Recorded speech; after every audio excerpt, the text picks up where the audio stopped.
Allez, avec l'aide de Dieu, on revient sur la base de ce qu'on a appris sur le Pérec Bet, alors du Tanya, Nefesh Hasheni Israël, Chelek Elokam Imal Mamash. On a dit donc tout le chidouche du Mamash, c'est vraiment que la Nefesh Elokid, l'âme divine, telle qu'elle est là-haut, elle s'habille dans le corps. Monshkato, Vaifar Ba'apav Nishmat Chaim. Comme il est écrit, Vaifar Ba'apav Nishmat Chaim, c'est-à-dire que Dieu a insufflé Ba'apav. On dit, c'est quoi Apav? C'est le nez. En fait, c'est comme on dit, cette notion qu'on voit dans la médecine ORL. C'est-à-dire que tout est relié là. L'âme, a priori, elle rentre par le nez et sort par le nez. Comment on le sait qu'elle sort par le nez? On voit que même les médecins, autrefois en tout cas, pour savoir si l'âme était encore là ou non, alors on mettait quelquefois juste une plume, note ça. Oui. À côté du nez pour voir s'il y avait du souffle qui sortait. Évidemment, si ça ne bougeait pas, c'est qu'il n'y avait plus de souffle. Voilà. Alors, si on précise, l'âme rentre avec un chant, elle sort avec un chant. Vous vous rappelez dans le Baal Shem Tov qui rapporte le fait de Kol Baalei Hashir, Yotzim Veshir, Nimshachim Veshir, Nimshachim Veshir, Yotzim Veshir. C'est-à-dire qu'en réalité, donc, leur aller-retour, pourquoi je le dis dans les deux sens, c'est toujours dans les deux sens. La vie, elle a deux côtés, deux aspects. Alors, je n'ai pas traduit, mais tous les Baalei Hashir.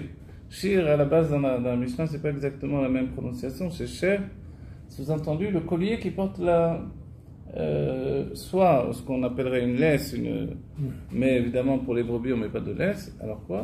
C'est plutôt une cloche. Une cloche, une petite clochette. Et on les entend, les clochettes, au petit matin, quand on sort les brebis, pour aller manger de l'herbe, ding, ding, ding, ding, ding. Et les vaches aussi, ding, ding, ding, un peu plus gros.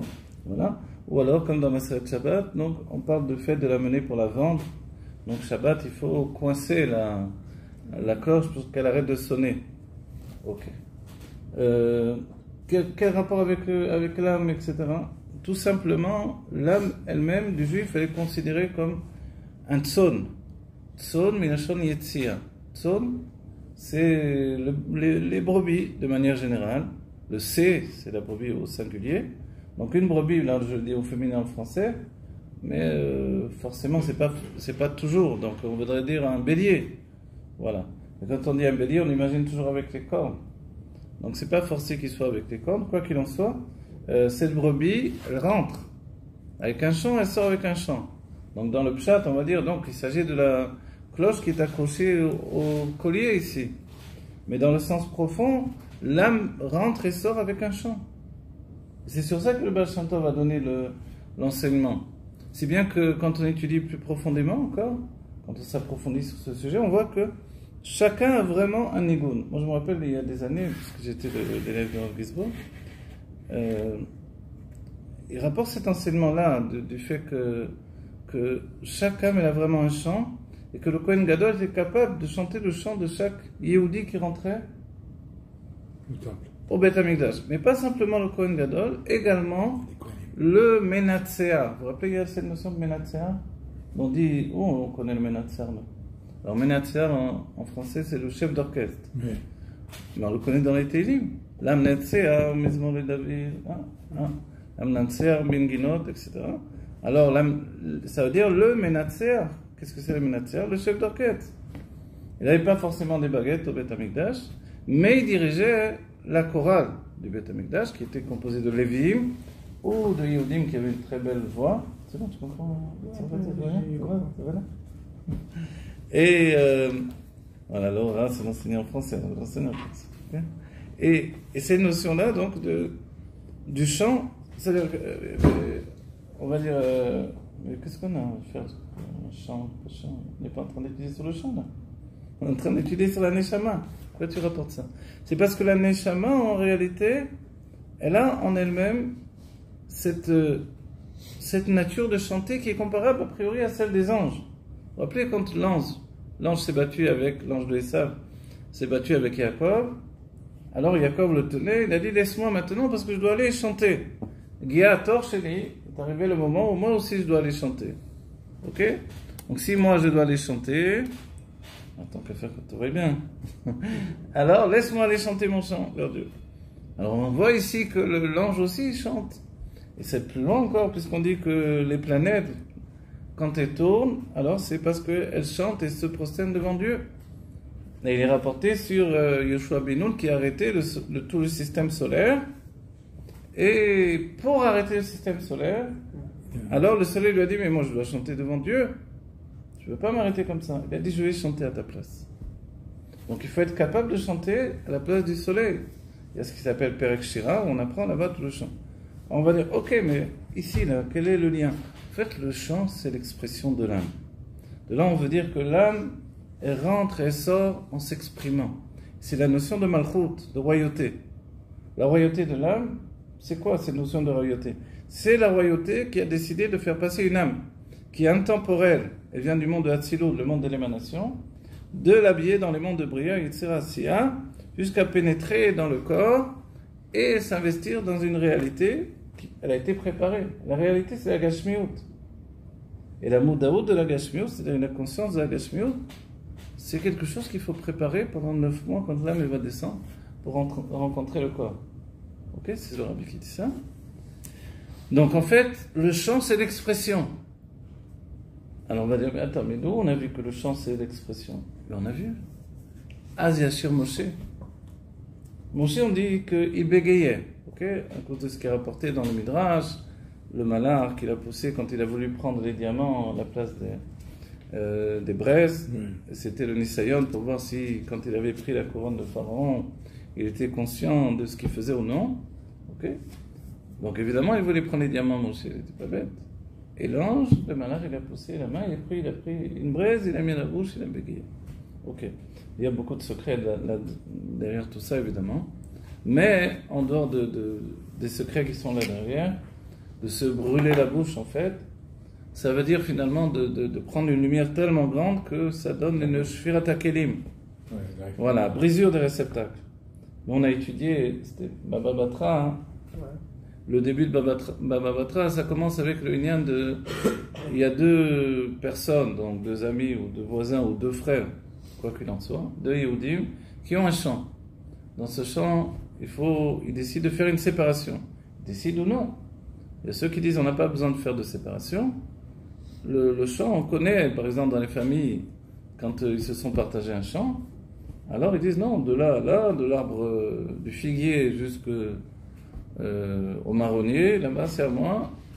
Toi, c'est à partir du marronnier jusque je sais pas, au poirier, on va dire. Ok. Bon. Mais un jour, si il y a une tempête et que le marronnier tombe, le figuier tombe, alors on ne sait plus. Ok. Etzazé ou Etzazé Nofel. On ne sait plus à qui maintenant délimiter exactement. Donc alors peut-être qu'il vaut mieux faire une séparation avec du bois ou avec des pierres. Ce qui est plus fréquent, c'est avec des pierres évidemment. Et quand on fait avec des pierres, les pierres peuvent tomber.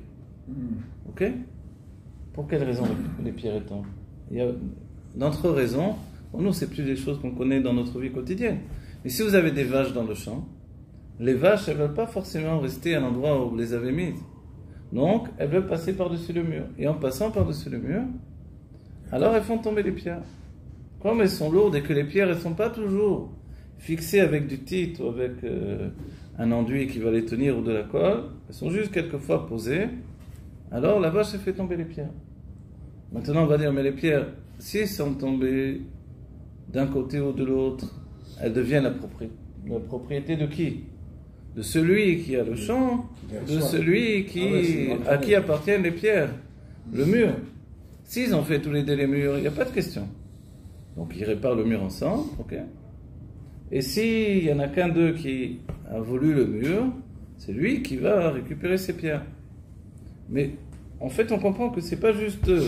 C'est là où ça continue l'histoire, c'est là où on peut comprendre ici ce que l'on veut dire. C'est que les pierres elles-mêmes, auparavant, on faisait ce qui est rapporté dans Maseret Shabbat. L'histoire almana livnot bimkomo. On va pas vraiment détruire comme on entend aujourd'hui. Auparavant, on ne détruisait pas une maison. C'était en fait la démanteler. Oui, un peu comme les Lego, ou les magnétimes, là. On les sépare pour les remettre ensemble. Oui. C'est-à-dire que quand je le sépare, c'est pour ensuite le remettre. Et ça, c'est l'interdit de Shabbat véritable à la base. C'est-à-dire que Shabbat, a priori, détruire pour détruire, c'est pas vraiment la base de l'interdit. La base de l'interdit, elle est quand je détruis pour reconstruire. Ok? Et c'est ce que, a priori, la base vraiment quand on étudie dans la Gemara. Et ici, même si les sages vont peut-être interdire de détruire pour détruire. Mais là aussi, il y a cette notion-là. Détruire pour recomposer, pour remettre en place. Donc quand on parle de ça, ça veut dire qu'auparavant, il y a un sujet d'appartenance des pierres, de qui va les détruire, et ce que je pourrais en faire. Donc si je peux refaire le même mur, il n'y a pas de question. Mais je pourrais prendre des pierres pour faire autre chose. Une cabane de berger, un four, ou tout ce que je veux. À partir de ce moment-là, je rentre dans le cadre de l'histoire almenat livnot. Détruire pour reconstruire. On va dire, bon, en quoi vraiment ça nous intéresse? N'oublie pas que Dieu a créé le monde de cette manière-là. Quand Dieu a créé le monde de cette manière-là, Haolam haya tohu vavohu. Le monde, Bereshit bara Elokim et hashamayim ve'et haaretz, ve'haaretz hayta tohu vavohu. Dieu a créé le ciel et la terre était tohu vavohu. Alors, tohu vavohu, on va dire, c'est quoi? C'est souvent on traduit désordre et désolation, un truc comme ça. Okay. Bon, on a compris, on a dissocié, mais l'interdit, il n'en reste pas moins que c'est détruire pour reconstruire. Mais pourquoi c'est interdit? Pourquoi c'est justement dans cette définition-là? Parce que Dieu, il a créé le monde de cette manière-là. Il a détruit le monde du Tohu pour reconstruire les mondes de Bria, Atzilut, Bria, Yetzira, Asiya, Shalom Aleichem. Ok. Donc pour construire le monde, les Olamot, il a fallu détruire auparavant. Pour nous, c'est un grand enseignement. C'est-à-dire que nous aussi, on a cette situation où on se détruit pour se reconstruire. C'est-à-dire que l'âme, quand elle va rentrer dans le corps, il faut qu'elle se détruise de la situation où elle se trouvait avant pour pouvoir se reconstruire. Et c'est pour ça que tout ce qui vit dans ce monde, c'est souvent dans une situation où la chose arrive au néant et à partir du néant, on se recommence. On dit souvent, la chose pourrit et ça donne la vie. Une graine dans la terre, on le verra, le Tanya va en parler beaucoup plus tard, et il y a cette notion de la graine dans la terre que l'on va planter, et la graine, elle a en elle-même un koar atzomea. Elle a un koar atzmicha. Elle a la force de pousser qui est dans la graine. Ok, mais là, cette force-là fait et meurt avec la graine quand on la met dans la terre. On va dire alors, qu'est-ce qui se passe? En réalité, à ce moment-là, c'est la terre elle-même qui utilise son koar atzomea. Sa force de faire pousser, qui va ressusciter la graine et lui donner de commencer. C'est étrange que Dieu ait organisé qu'elle doive mourir pour ressusciter. Et en fait, tout le système de la vie dont on parle ici, c'est aussi comme ça. C'est-à-dire que nous aussi, on meurt d'un monde pour naître à un autre monde. Et toute la shvira du bébé, jusqu'à l'instant où il sort du ventre, c'est qu'il va mourir du monde où il était auparavant pour renaître dans l'autre monde. C'est pour ça que quand on parle de notre parasha de Vayichi Yaakov, et tous les Nyanim, Od Yosef Chaim, même, on a dit de cette manière-là, il est toujours vivant. Mais on peut le continuer de dire qu'il est toujours vivant, même après qu'on l'a enterré. Et Moshe Rabbeinu l'omet, etc. Et Moshe Rabbeinu est toujours vivant. Ces notions-là, c'est que celui qui est capable d'arriver au niveau du Aïn, il passe par un niveau où il se ressuscite, en fait. Voilà. J'ai une question vis-à-vis de ça, suite à la pratique. Vous dites, par exemple, une femme qui est enceinte, elle peut dire à son mari de ne pas aller à la guerre. Parce que si le Khazéchal ne revient pas, tellement déclin. Elle peut le dire, tout dépend de la situation vraiment et du rôle du mari aussi. La plupart du temps, ils n'embêtent pas trop les gens qui sont avec beaucoup d'enfants, etc., ou une femme enceinte. Mais s'il y a vraiment besoin, tout le monde va partir au bout du compte. Donc c'est dégressif comme ça. D'abord, ils font partir les plus jeunes, après les réservistes les plus, etc., jusqu'à... Évidemment, il y a toujours l'occasion de proposer, de dire « Désolé, je ne peux pas partir parce que ma femme, comme ça. » Voilà, après, tout dépend du rôle. Si c'est un gradé et qu'il est obligé de partir quand même, alors...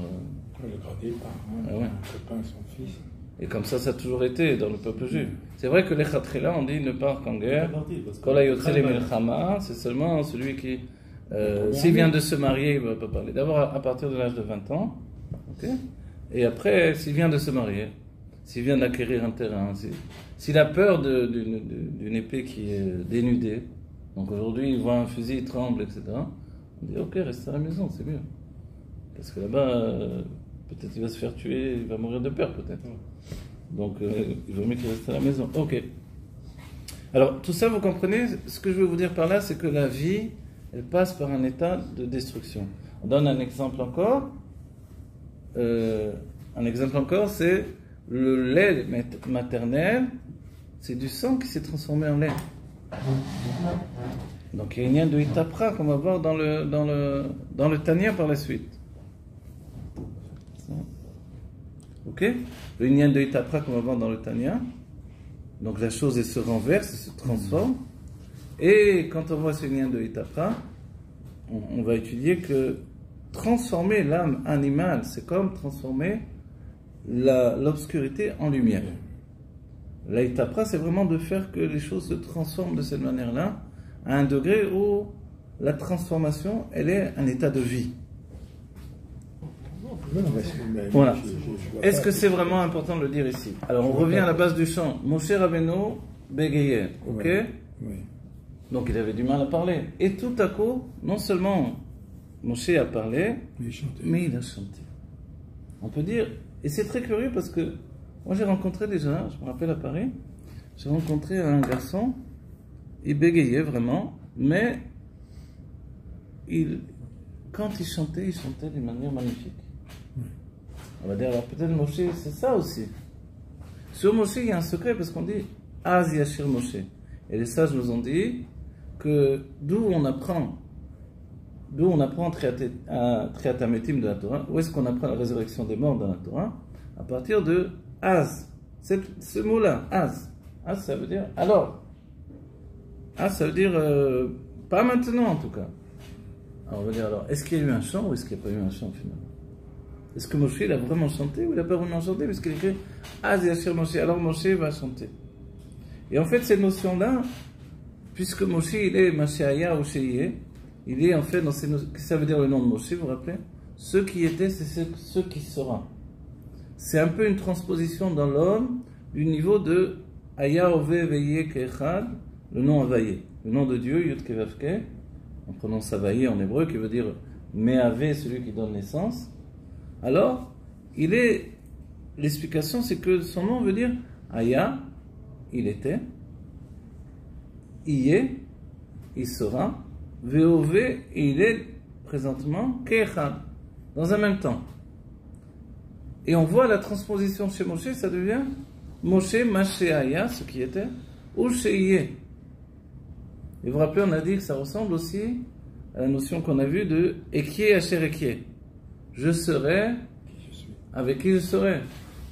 On voit cette notion-là que c'est comme de dire que finalement ce qui est Eloki, divin, ça ne tient pas en place.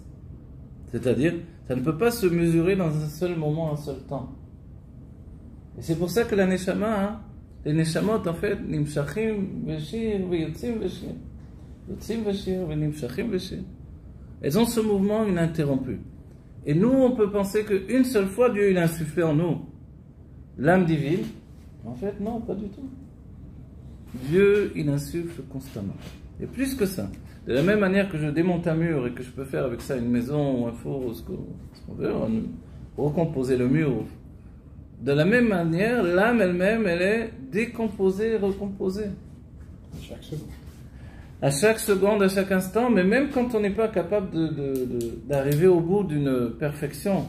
J'arrive pas dans un neshama, il y a des choses, moi c'est trop dur, je ne suis pas un intellectuel, j'arrive pas à l'étaquer de ma neshama. Alors Dieu il enlève le niveau de ma neshama, qui est trop élevé, il lui donne un autre Yehudi, qui est plus élevé, lui qui rêvait de travailler.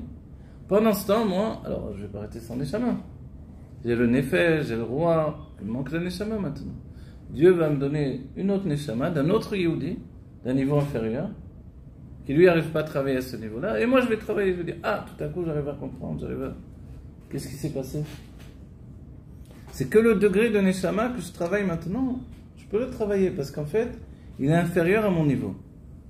Quand je serai arrivé au bout de ce neshama, j'aurai monté au niveau de sa perfection, la shlemut, c'est là, je vais rendre la neshama à l'autre Yehudi, Et l'autre qui a travaillé à Maneshama, il a complété aussi, il va me rendre Maneshama. Qu'est-ce qu'il fait Dieu? Soter almenat livnot bilkomo. Il détruit pour recomposer constamment. Donc, ça c'est très important parce que quand on s'approfondit dans les Olamot et dans les Neshamot, on voit qu'il y a deux mouvements, du haut vers le bas, ça s'appelle Maté Velo Maté. La lumière, Magia Velo Magia, elle arrive et elle repart en arrière. Et du bas vers le haut, Ratzov et Shov.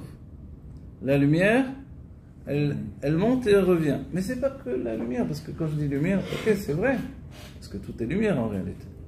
Mais c'est aussi ma Neshama. C'est de ça qu'on parle ici aussi.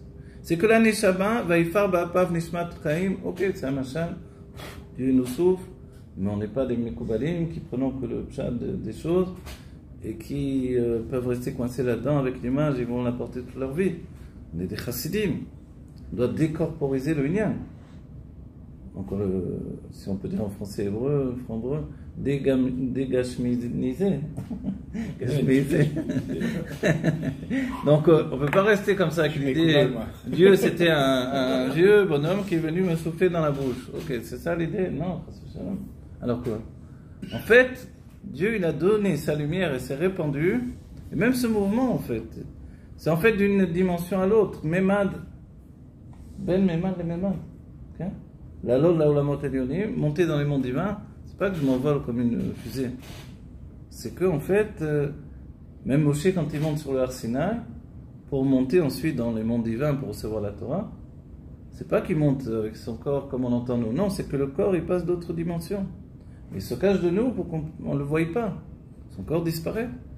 Il rentre dans d'autres dimensions, dans Yetzira avec son corps. Après, il laisse le corps dans le monde de Yetzira, de la formation. Il continue dans le monde de Bria avec sa Neshama. Donc en fait, cette dissociation, elle est continue, elle est toujours là. Celui qui ne pense pas à dissociation, il ne comprend rien en fait à tout ça. Il ne comprend rien au système que Dieu a fait. Ça, c'est très important. Non, on peut répondre. Voilà. Si Akadosh Baruch Hu crée le monde à chaque instant, même dans les mondes spirituels, c'est créé à chaque instant. Exactement, bien sûr que oui. Donc ça descend, que ça monte, c'est créé à chaque instant. Ah, oui. S'il y a un mauvais timing ou quoi que ce soit, il est recréé, ou alors... Alors on va souligner, regarde, c'est bien que tu dis ça, mais justement, l'instant c'est le temps, mais il y a des olamot, il n'y a pas de temps. Mais nous, quand on parle de Shurat HaKelim, par exemple, dans le monde du Tohu, donc il y a eu un monde qui s'appelle le monde du Tohu. Vous vous rappelez, dans le Torah, on le voit écrit Akodim, Nekodim ou Brodim. Akodim, c'est le monde des Akodim. Les Sphirot étaient, on appelle ça comme une grande flûte, comme ça. 10 Ktarim qui étaient l'une en dessous des autres. Ok? Mais c'est aussi nos Neshamot, ils sont passés par là. Et qu'est-ce qu'il y avait dans ces Ktarim-là? Il y avait des Midot qui vont être après les Midot des Yehudi. Mais en attendant, elles viennent de ce qui se passe avant le Tzimtzum. Donc, avant le voile et le fait d'installer un Makom Panou, il y a un endroit vide pour les mondes. Donc, c'est des Midot qui sont des mesures. À la fois, Midot, le mot veut dire mesure, il veut dire sentiment. Ok, en hébreu. Donc, ces mesures-là de sentiment, on va les réunir les deux, elles sont en fait infinies. Elles sont infinies, en sophiot, et pour l'instant, tant qu'elles sont l'une en dessous de l'autre, elles sont beyichoud. Ok? Tant qu'elles sont beyichoud, que le yichoud, il vient non pas des surotes elles-mêmes, mais parce que le or, qui est supérieur aux surotes, va faire ce yichoud-là. Alors, tu vérifies les mécorotes dans le téléphone. Alors, ça va, tout est bien. Vous savez que dans la Géoula, on va s'élever de monde en monde et on va s'élever jusqu'au Olam HaKodim. Ok. Mais après, quand il y a un autre monde, le monde, ça veut dire en hébreu, vous vous rappelez, Olam, c'est Elem. Caché. Voilà, ça c'est un premier voile. Premier Elem. Deuxième voile, c'est le monde des Nekodim. Nekodim, c'est Nekodot. C'est-à-dire, tout à coup, les sphirotes sont séparés. Dès le moment où les sphirotes sont séparés, donc les midot, les sentiments divins sont séparés, ce qui va devenir nos sentiments à nous, il y a une sphira qui s'est passée. Pourquoi? Parce que chacun ana imlor, chacun a ressenti ces notions-là. Le Keter prend la nature de la Malchut, en melech belo Keter, on va dire, Il n'y a pas de roi sans couronne. Et cette notion-là, bon, on va dire que ça veut dire qu'éther, couronne, etc. C'est l'inconscient, on va dire. Dans l'inconscient, on peut mesurer que Enfisa, Al-Muda. On ne peut pas le retenir, on ne peut pas le saisir, on peut pas le. On a même du mal à l'entraîner. C'est-à-dire, où est-ce qu'on peut voir qu'on peut entraîner l'inconscient dans notre vie? Par exemple, les artistes, ce qu'ils appellent l'inspiration. C'est d'une certaine manière, ils veulent entraîner l'inconscient. Donc, l'inconscient, l'inspiration, comment ils le provoquent? Certains prenaient même de la drogue ou de l'alcool. C'est pour ça que les artistes étaient souvent.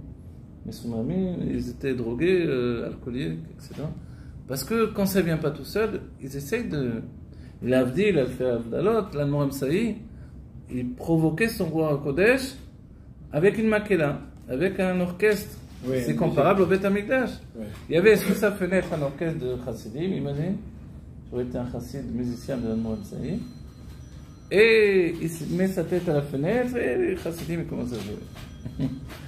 Et de là, le Nigoun à makela de l'Anmoram Saï. Ok.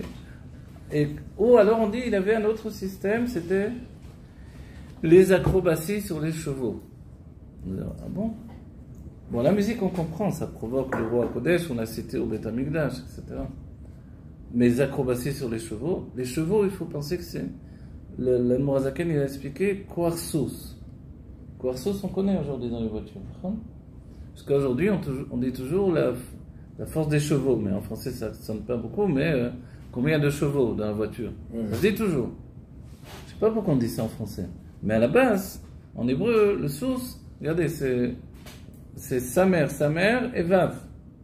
Quand vous mettez deux samer, ça fait deux roues. Le vav, ça fait même une planche par-dessus, ça fait un vav. Ça vous fait déjà, voilà, vous avez un véhicule, un vélo, c'est comme ça. Et même une cigarette avec de la drogue dedans. Prenez et tac, vous partez. Non, mais des fois, c'est pas la drogue. Moi, j'ai vu le Rav Kadouri fumer. Ouais, le Rav Kadouri, j'ai vu aussi fumer. Il fumait, tu vois. Ouais, je l'ai vu aussi, j'étais à son Beth Midrash. C'était très grand comme ça, il fumait, après, très fatigué. C'est lui qui fumait, les autres, ils sont pas. Alors, ok, mais là, je dis la fumée, évidemment, le Rav Kadouri, c'est sans doute la lotte Ktoret, etc. Mais le beau-frère du Baal Shem Tov, quelqu'un est arrivé à Mézibouj, il a vu le beau-frère, il a cru que c'était le Baal Shem Tov. Il a rigolé, il a dit Alvaï que j'ai le niveau du Baal Shem Tov juste quand il fume sa pipe. Voilà, c'est-à-dire que la Vodat Hashem, chez les tzadikim, c'est pas juste quand il prie, quand il met les tefilines. Même quand il fume sa pipe, c'est un Avodat Hashem. Et le rabbi fumait énormément avant le mariage. Et tout à coup, le rabbi s'est arrêté de fumer. Alors, on ne l'a pas vu en tant que rabbi fumé, heureusement, mais pourquoi? Parce qu'il a entendu que le rabbi Rayat s'est dit que c'était pas bon pour la santé de fumer, et que dès qu'il a entendu ça, tac, il s'est arrêté immédiatement. Donc, il n'avait pas d'addiction. Si on a fait ça. Quand on a eu ça, on a pris des cigarettes, on a jeté de la voiture, on s'est arrêté 15 mètres plus loin, on a tout au tabac, je parle. C'est autre chose. Mais le rabbi, il a arrêté immédiatement, il n'a plus jamais fumé. Mais autrement, on voit qu'il fumait beaucoup.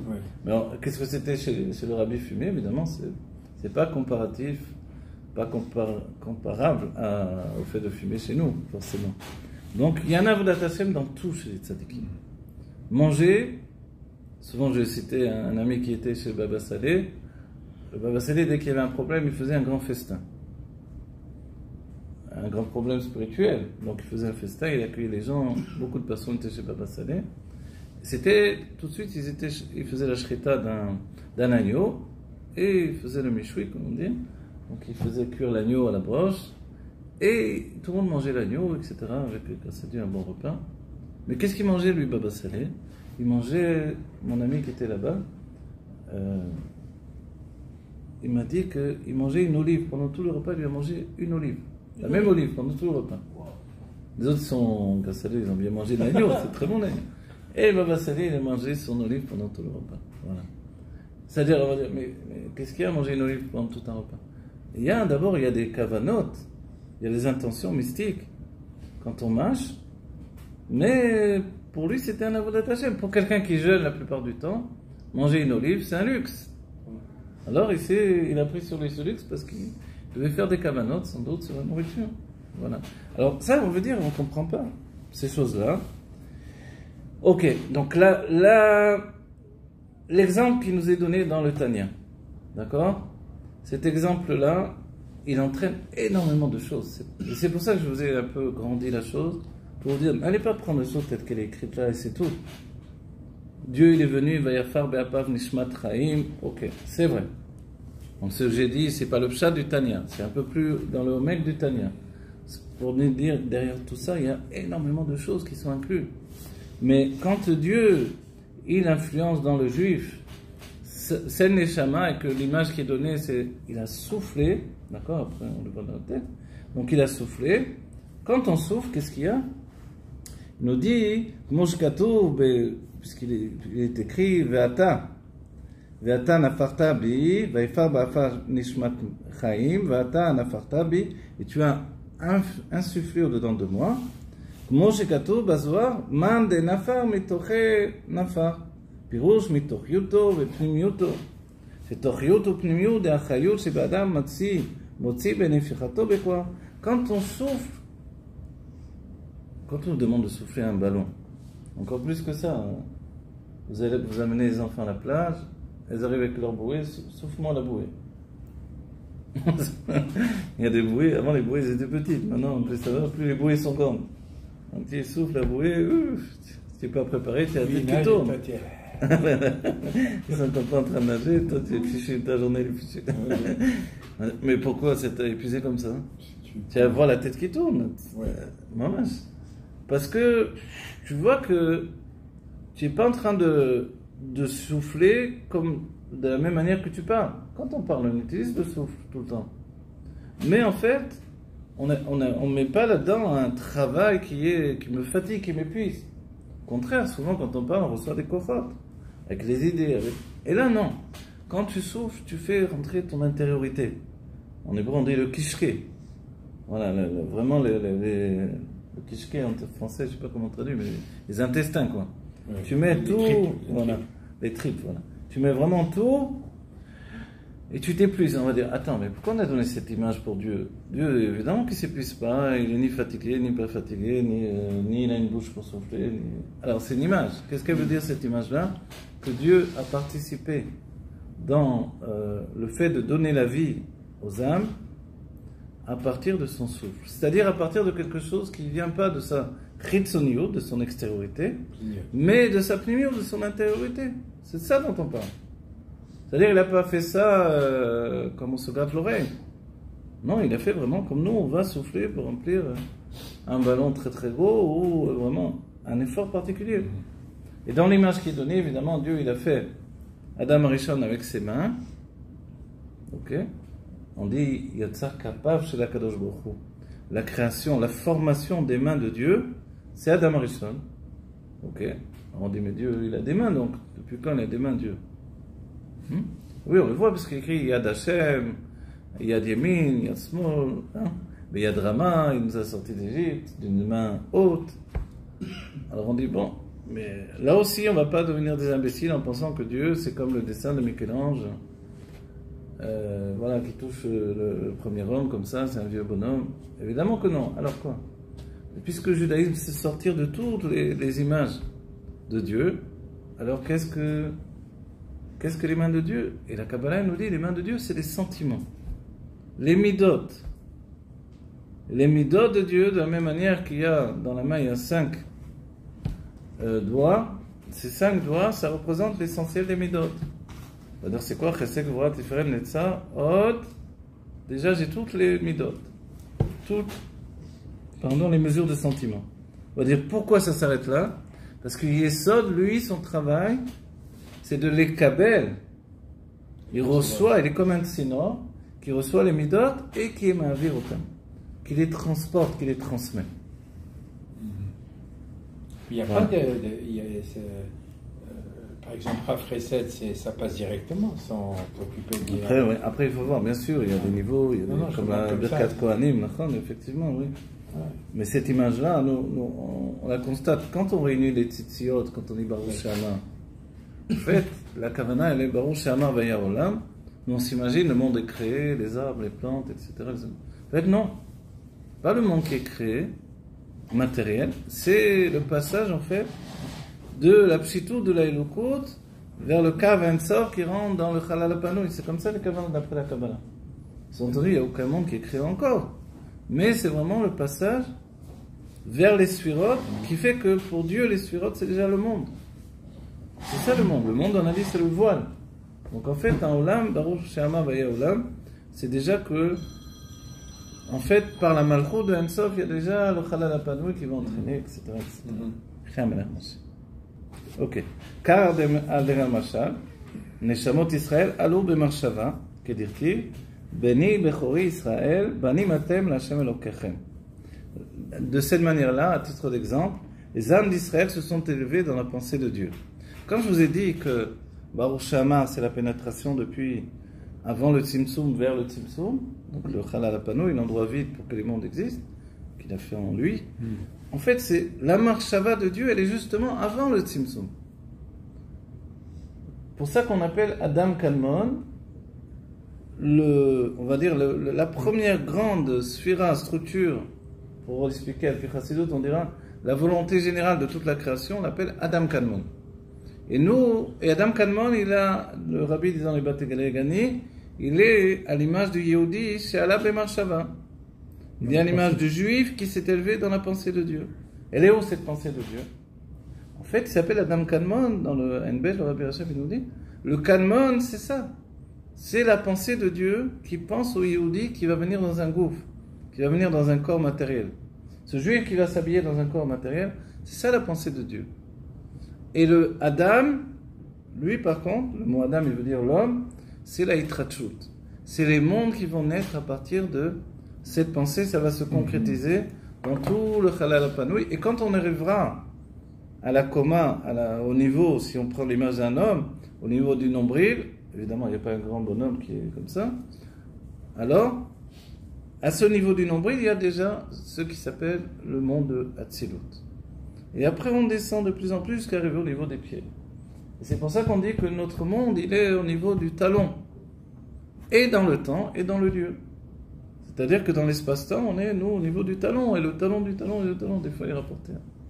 Le talon du Mashiach, c'est de ça qu'on entend pas. Voilà. Veta de Meshicha.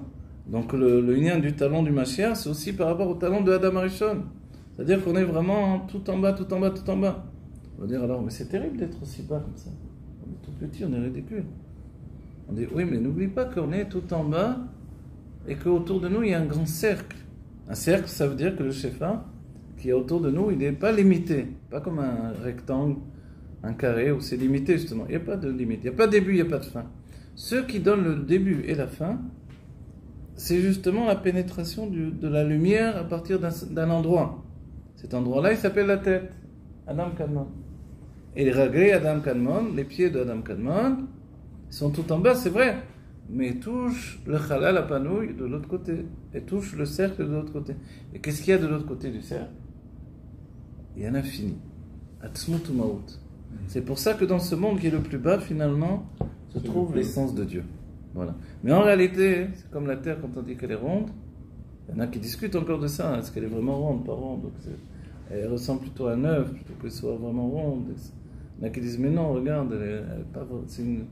On nous a trompés, c'est pas vrai. La Torah l'a toujours définie, Kadura Aretz, donc la Torah l'a toujours définie comme ronde. Avant que les autres disent qu'elle soit ronde. Les autres pensaient qu'elle était plate. Arrivé au bout du monde, on tombait. On tombait. C'est fait par les Arabes qui continuent tout droit. Voilà. Arrivé au bout, on tombait. Ok, donc l'image de ronde, et regardez notre corps, le bout des doigts ils sont ronds, la tête est ronde, toutes les extrémités sont rondes. Pourquoi? Même un arbre, l'arbre aussi, tac, il s'arrondit. Alors qu'il est droit d'abord. Il pousse droit et tout à coup, les feuilles, les branchages, il est tout arrondi. Pourquoi? Parce qu'autour de nous, il y a cette notion de cercle. Le cercle, c'est le côté naturel des choses, puisqu'il y a deux sortes de sphirotes, les sphirotes de Igurim et les sphirotes de Yosher. Et nous, on s'appelle le Adam Hayasha.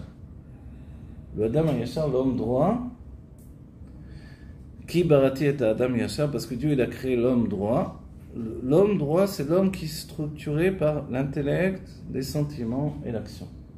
La parole et l'action. Ce qu'on dira également, Machava Dibur Maase. Et on se rappelle que le début du Tanya, il parle de ça. Car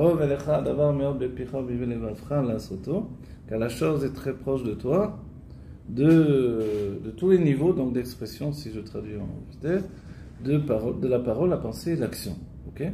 Donc en fait, cette notion-là du Adam et de la pénétration de la Neshama, c'est comme une histoire qui recommence sans arrêt. D'accord? Elle recommence sans arrêt, sans arrêt, sans arrêt. Et si on dit que il y avait avant le monde, on est Israël Alou B'Marshava, donc B'Marshava Akdouma d'Adam Kadmon. C'est très important. On s'est élevé dans la pensée profonde d'Adam Kadmon. Et si un jour vous verrez aussi que l'égoïme Alou B'Marshava, vous allez le voir aussi. La première fois que je l'ai vu, c'était sur Rabbi Rayat. Vous dites, mince, tout le chidouche, c'est Israël Alou B'Marshava. C'est que le peuple juif s'est élevé dans la pensée de Dieu, pas les non-juifs. En fait, les non-juifs aussi se sont élevés dans la pensée, mais dans l'extériorité de la pensée. Donc le but, c'est ça, c'est qu'on arrive, nous, depuis l'intériorité et depuis l'extériorité, eux qui sont attachés au Igolim, le monde naturel, nous, on est attachés au Yosher, et tout ça, ça nous fait pénétrer dans le gouffre. Avec tout ça, en fait. C'est pas rien quand même. Hein. C'est pas rien, c'est ça que je veux que vous compreniez. C'est-à-dire que tout ça, ce que vous êtes en train d'étudier, c'est que c'est pas juste Maneshama qui rentre dans le corps. C'est tous les Olam Otelionim jusqu'à Adam Kadmon. Et le Kadmon de Adam, en fait. C'est-à-dire Israël Alou B'Marshava avant même que Dieu ne décide de la création du monde. Et on dit Beminimlar, Benishmotem Shel Tzadikim, avec qui je vais me concerter, avec les âmes des Tzadikim. Voilà, on a vu, il y a un monde qui s'appelle, enfin une notion d'amour de Tzimtzum, c'est la Shahara. La Shahara, l'évaluation. Dieu nous a montré toutes les possibilités infinies de nos existences jusqu'à la fin des temps. On a tout vu. Et nous a dit, vous voulez que je crée le monde ou non? On a dit oui. Quand on a dit oui, en fait, on s'est investi dans cette... Chacun dans un point de perspective pour notre vie à venir. Sans empêcher que c'est modulable. C'est-à-dire que quand on dit que le juif a un libre arbitre, mais qu'en même temps tout est écrit d'avance, il faudrait savoir. Si c'est écrit d'avance, j'ai pas de libre arbitre dans ce cas. Faites oui. C'est-à-dire que même les changements, après Rochit, c'est que même les changements de décision que j'ai pris, ils sont déjà en fait évalués auparavant. Et moi, à chaque fois, j'évalue différemment, c'est-à-dire je vais à droite ou je vais à gauche, ça change tout. Le Rabbi Rayad, vous vous rappelez, il se retrouve maintenant, la GPU, elle les fait rentrer là-bas dans le labyrinthe du Kremlin, etc. Là, il enferme pour le tuer, pas ni rien, hein, c'est pour le tuer. Donc il amène là-bas pour le tuer. L'idée était simple. Il rentre dans un couloir, il va au bout du couloir, il prend la porte de gauche, il ouvre la porte, paf, on lui tire une balle dans la tête, et après on fait un jugement fantoche, comme on dit. Okay. Le Rabbi Rayat, il arrive dans le couloir. Mishumma, je ne sais pas pourquoi ils l'ont laissé partir tout seul, quoi qu'il en soit. Peut-être qu'il voulait que ce soit naturel, la chose, j'en sais rien. Bon, il voit le couloir, et arrivé au bout du couloir, il y avait deux directions, donc deux autres couloirs qui s'ouvraient à lui. Et s'il prenait à gauche, il allait arriver à la porte en question. Et lui, il a dit, je ne sais pas si je dois aller à droite ou à gauche. Mais les sages ont toujours dit, quand on a un safek, on a un doute, on va à droite. Il est parti à droite. Et il a trouvé quelqu'un qui était assis sur un banc. Il s'est assis avec lui, il a demandé des cigarettes, ils ont commencé à discuter, etc. D'où tu es, moi je suis de Lubavitch, etc. Et pendant ce temps, le Rabbi Rayat, il n'a pas été tué. On commence à le chercher de partout. Et on le trouve assis, très élégant, en train de discuter avec un de ceux qui était un des gardes, mais il a vu tellement important, il n'a pas pensé que c'était un prisonnier, en fait. Et en fait, c'est tenu à ça. C'est-à-dire, il y avait deux possibilités. Soit il allait à gauche, il était tué tout de suite. Soit il allait à droite, il était sauvé. Et c'est ça, en fait, le libre arbitre. Le libre arbitre, c'est que tu choisis, mais tu ne choisis pas avec ton intellect. Tu choisis peut-être parce que tu ne sais même pas pourquoi tu choisis ça, mais tu veux choisir ça. C'est des fois Dieu t'aide. Hein. Ah là, en fait, c'est la décision de Dieu qui interagit avec ça. Et c'est ça, toujours dans notre vie, on choisit et on t'annule au moment de ton choix. Voilà, exactement. Ce qu'il veut. Et ça dépasse même le fait du Goral, etc. Voilà. Car le Machal, donc on a dit, Dieu, si on a pu tirer l'exemple de Nefichato Bekoa, il souffle toutes ses forces pour faire pénétrer, enfin toutes ses forces entre guillemets, pénétrer l'âme dans le corps. Donc cette image de l'âme qui rentre dans le corps, à nouveau, je vous embête, je vous casse les pieds. Pourquoi tu me casses les pieds? Ça fait non, parce que d'accord. Voilà, ça va être là. Je casse les pieds parce que je vais vous dire. Dans le corps. Il y a le corps, ok. Ouais. Nous, le corps, on voit un gauche. Parce que je ne vous laisse pas tranquille avec l'image de ce qui est donné ici. Il y a le corps, ok. Il y a l'âme. Pour nous, le corps, il est matériel, organique. On peut le toucher, voilà, je touche, je tape, c'est dur. Ok. Et l'âme, par contre, elle est spirituelle, donc elle est de l'énergie divine, elle est de la lumière. Ok. Mais quand l'âme pénètre dans le corps, pour moi, c'est quoi? C'est l'image de... voilà, l'image d'un gemelle. Voilà, je vais le faire pour qu'on se rende bien compte de l'idée. L'idée préconçue qu'on a des choses. Elle est comme ça, elle est automatique en nous. Je vais le faire, je vais le réaliser, voilà. Voilà comment on peut avoir l'idée de l'âme qui rentre dans le corps. Voilà, exactement comme ça. On est d'accord? L'âme, elle rentre dans le corps. Ici, j'ai un ustensile, un réceptacle. Et puis là, j'ai une lumière qui est rentrée. Au lieu que ce soit la lumière, c'est de l'eau. En-Maïm et la Torah. Ok? Mais en réalité, c'est pas du tout ça. Qu'est-ce que ça veut dire? C'est que l'âme rentre dans le corps, c'est que il y a vraiment une dissociation. C'est pour ça qu'auparavant, je vous ai entraîné dans l'idée du Olam HaTohu et de ce mur. On a pris, ça tombait bien qu'on étudiait ça, le fait qu'on dissocie des éléments. Imaginez bien, il faut dissocier l'âme, il faut dissocier le corps et les faire se confondre. C'est-à-dire que c'est pas simplement de la matière. Vous vous rappelez la grande, même si on ne connaît pas beaucoup la science, la grande question scientifique du début du siècle, c'était comment l'énergie se transforme en matière. Ok.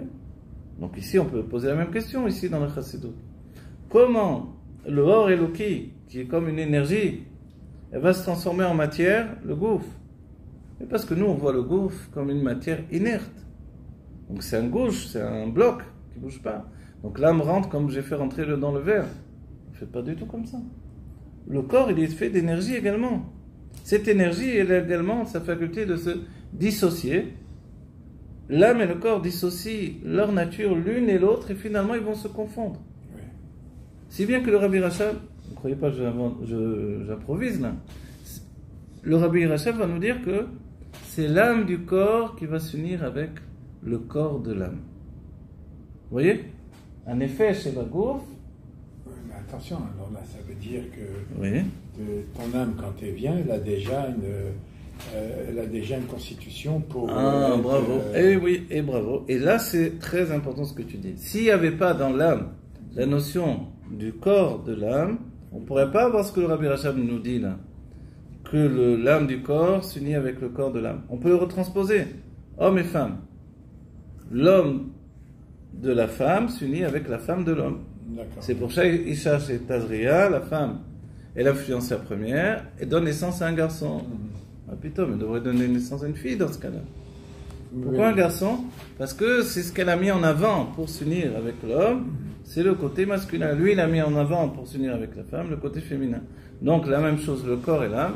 En effet, chez Babou, l'âme du corps, elle est Beyichoud et s'unifie avec le corps de l'âme. Et comme tu as dit, et c'est tout le Tafresh Bet est basé sur ça, nous faire comprendre que s'il n'y avait pas déjà la notion du corps dans l'âme, jamais l'âme n'aurait pu s'unifier avec le corps. Donc, Vaïfar Ba'apar Nishmat Chaim, l'âme elle est rentrée dans le corps, il y a eu une dissociation. Dieu il a fait vraiment l'histoire al-menad livnot bimkomo. Et c'est pour ça que même la goutte de semence qui rentre dans la femme, finalement, elle passe par un état où elle va également mourir pour renaître à nouveau. Et on dit, mais quand elle meurt, elle perd de sa puissance. Donc comme la graine dans la terre, elle perd de ce qui s'appelle le Koharatsoméa, la force de faire pousser. C'est vrai, mais grâce à ça, elle est récupérée par le Koharatsoméa chez Baaretz, par la force de faire pousser qui est dans la terre, qui est bien plus élevée. C'est-à-dire que c'est pour ça que les sages nous disent, le ikar de binyan du valad, on va dire en français, l'essentiel de la construction de l'embryon dans le ventre de la mère, il vient de la femme et non pas de l'homme. Voilà, mais pourtant, si l'homme ne donne rien, il n'y aura rien. En fait, c'est vrai, d'accord. Mais toute la construction se fait du côté féminin. Bon, après, dans le pshat, on le comprend bien, puisque c'est dans le ventre de la mère que ça se passe. Et le Hari va dire une belle image, il dit que, vous savez, la bina, chaque nom divin, c'est aussi un nikoud, à part le fait de... Donc en français on dit une voyelle, à part le fait d'un nom divin. Par exemple, Avaye Bechokma, Ekie Bebina, par exemple, ou Elokim Bebina. Okay? Mais il y a aussi un nikoud. Patar, c'est dans la Chokma, et Tsere, c'est dans la Bina. Okay? Et il nous dit en fait que la M, la Ima, I Metsayeret est à Valad. Nous on le sait par rapport au nikoud Tsere. Voilà. La voyelle Tsere, comment elle est faite? Elle est juste 2 points. L'un au-dessus de l'autre. Et ça, c'est déjà une formation en fait. Ces 2 points, c'est déjà un kivun, c'est déjà une construction. S'il y a un seul point, il n'y a pas de construction encore. Et quand tu mets 2 points l'un au-dessus de l'autre, tu as fait déjà une construction. Et ça, c'est la force de la femme, Imetsayiret et Tavalad. Elle dessine, si je traduis, pardon, elle dessine l'embryon. Elle a la force de dessiner l'embryon, et c'est sa faculté. Voilà, pour aujourd'hui, on s'arrête là. Et on va dire d'un certain point de vue, voilà, je suis venu décorporiser ici le Tanya, pour pas qu'on le voie comme ça, comme, ok, il souffle dedans, Dieu il nous souffle, tac, tac, tac. C'est technique. Mais à côté de ça, qu'est-ce qu'il y a de manière profonde? Le miracle de la vie qui est le fait que dans le juif pénètrent tous les mondes divins. C'est l'accomplissement de tout ce qui a précédé. On se retrouve dans la Géoula. Amen.